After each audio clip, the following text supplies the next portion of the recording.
What is good, everyone? My name is Orlando, and this is Friday Night Football. Let's go. You called it. You told us we had to be there for a Mount Hood Conference rivalry game between Barlow and Clackamas, who brought us plenty of drama. This is your Game of the Week. There were 28,000 votes this week, and more than half of them went to this game. It was a battle. Home team strikes first. Maddox Mahara. That gets the people going.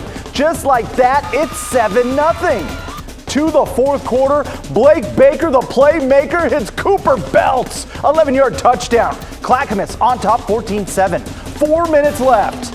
Jet Fay. Can't stop, won't stop, ring him up.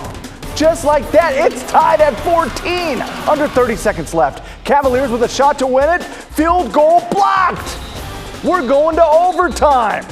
Bruins with a steady dose of ground and pound. Hunter McDonald would not be denied. Get off me.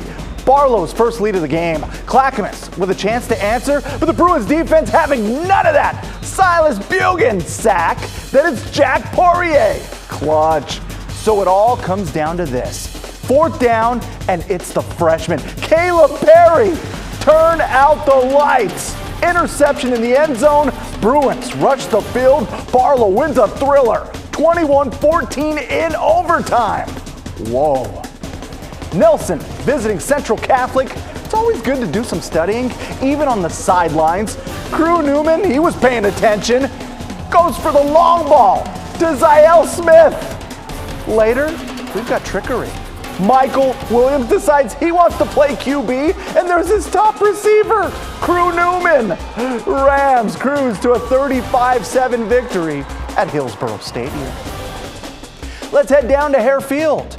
The Hillsboro Spartans hosting Centennial. Hillsboro, what is good? Third quarter, Spartans in the red zone. Ian Ingram, oh, that's nice. 10-yard slant to Jaden Echevarria. Makes it 28, nada. Then the Spartan defense takes over. Preston Echevarria coming for that QB. Hillsboro gets the shutout, 35-0 over Centennial. Up in Washington, a trip to Kiggins Bowl looks much different this year. New renovations at the iconic stadium are done. The Skyview Storm 2-1 so far, hosting a team they knocked out of last year's playoffs, Kamiak. First quarter, Trey Jacob putting in that work. Bounces to the outside, hits the truck button. Oh, that's a TD. Skyview in control early. The Storm moving again. Jake Kennedy calls his own number. So nice. We'll go ahead and show it to you twice. Slow-mo, always prettier, right? Skyview gets a 48-20 victory. They're now 3-1 on the season. Raise your hand if you thought Camas would start the season 0-3. Nah, I didn't. Papermakers hosting the Kelso Highlanders. So where do you get one of those giant football players at? I'm just asking for a friend. Taylor Yanni, he's got a friend. His name is Trenton Swanson. 52-yard connection. They make that look so easy. The Highlanders defense responds. Ethan Mitchell, right place, right time, picks off the pass. We call that a pick six, and we're hitting fast forward. No panic in the Papermakers though, because they've got Reed Tennant and a tough offensive line.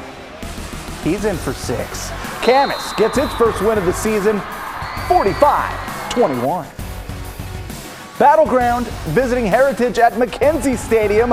Tigers through the air. That's Cameron Spencer hooking up with Angel Lopez. 14-0 Battleground. Later, Spencer getting his steps in. The scramble, and there's Artem Banyuk. We need that fast forward button again, folks, because nobody touches that man. Tigers dominate. Battleground gets its second win of the year. Down in Silverton, the defending champs, 2-1, hosting an undefeated South Albany squad. Great atmosphere. The band setting the tone for Silverton. Oh, and there's the Fox in the house. South Albany had the momentum though. Caden Younger, the strike to Deshaun Gilliam. He goes in for the score. Looked like the Redhawks would take it. Just over 3 minutes left. Foxes with the ball at their own 7, and they went on an epic drive. This was a key play. The flea flicker, Carson Waffles to Cohen Mulick. He's out of bounds near the goal line. You know what time it is. Jackson Pfeiffer, he's a regular on the show, punches it in from a yard out with 30 seconds left. Foxes win it 39-35. Dallas down at West Albany. The Dragons defense breathing that fire. Fumble! Dallas recovers, and they're opening up the playbook. Dalton Baker dumps it off to Caden Moore, who tosses it to a wide open Isaiah Mosley. Dallas gets the W over a team that beat them twice last year. 26-21, your final. Week 4 brought us what looked like a major matchup in West Linn. Fresh off a big W at Jesuit, the Lions hosting Washington's top-ranked team, the Lake Stevens Vikings. But the visitors had no answers for Sam Levitt and company. Third quarter, the WSU commit right down the middle to Mark Hamper. That man is a beast. West Linn up 42-0 at that point, and the Lions making a statement. 45-6 over Lake Stevens. Tualatin hosting Westview. Oh, we need one of those giant Timberwolves at the studio. Defenses feasting early. Tualatin jumps on the fumble. That set up Jack Wagner, who finds A.J. Nolan. Saves it from the turf monster. That's good for a score. Westview's D answers, supplying that pressure.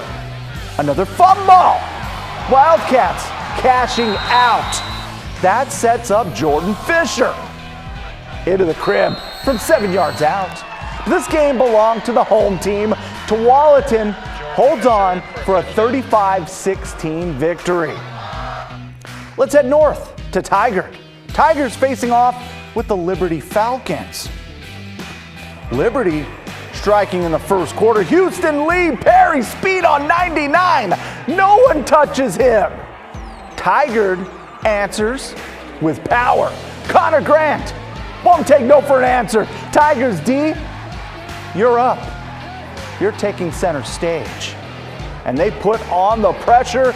Ball is up, and Reese Hare gets every defender's dream. Pick 6 on Friday Night Football. Tigard pulls away in the second half for a 40-7 win at home. Thursday night brought us another top 10 matchup. 8th-ranked Sherwood hosting 5th-ranked Jesuit. So let's roll to Sherwood. They always bring it there. And shout out to the band. Bowman with a strong start to the season, but they ran into a buzzsaw. Jesuit Crusaders own the line of scrimmage, and if you're looking for Peyton Roth, he basically lives in the end zone. It's what he does. Defense relentless. Lonnie Burt supplying that hurt. That's an interception, and the route was on. Crusaders get the W in a 42-0 shutout. It's the 500th win in school history. We head north, up to Mountainside. Undefeated Mavericks hosting Newburgh on Thursday night. You could say the mood in Beaverton, bananas. Alex Ingalls, ready to mingle. It's Braden Bowe. He gone. 79 yards, Mountainside up 14-7. We're still in the second quarter. Tigers respond. Gannon Williams, what's poppin'? That's worth 6 on the scoreboard. But the night belonged to the Mavericks. This just too pretty. Samuel Pimentel, half sub. Mountainside gets a 49-28 win. We did the math, it's the 24th in school history. They're 4-0. Sunset hosting Lakeridge. Second quarter, we've got action. Drew Knees cooking. Blake Hurley moving those chains. That's a 40-yard completion. More knees, please. And he's got options. Jason Cox to the house. All right, let's get to the third quarter. Pacers defense had enough of that. Luke Brooks, right place, right time, safe. That's an interception. Lakeridge in business. Chili Stevens Jr., welcome to the show. Lakeridge wasn't messing around. 42-14, the final.